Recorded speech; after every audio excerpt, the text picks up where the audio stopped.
காட்சி ஒன்று. வானலில் இல்லம். குழந்தைகள் அழுதபடியே இருந்தார்கள். அம்மா பசிக்கிறது, சோறு வேணும். அழுகாதீர், அழுகாதீர். என்ன வேண்டும்? அம்மா பசிக்கிறது. உணவு தருகிறேன், சற்று பொறுங்கள். ஏன் குழந்தைகள் அழுகின்றன? உணவு கொடுக்க கூடாதா? இருந்தால் கொடுத்திருப்பேனே. மிச்சம் இருந்த சிறிதளவு தானியங்களும் மாவும் நேற்றே தீர்ந்து போய்விட்டன. இந்த நிலைக்கு நானும் ஒரு காரணமாகிவிட்டேன். என்ன செய்வேன்? நான் ஒரு யோசனை சொல்லட்டுமா? சொல். நீ சொல்லும் யோசனையால் நம் குழந்தைகள் பசி நீங்கட்டும்.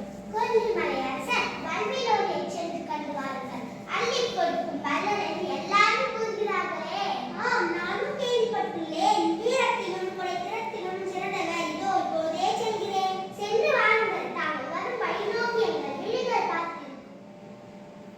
காட்சி 2. அரசவை. வாழ்க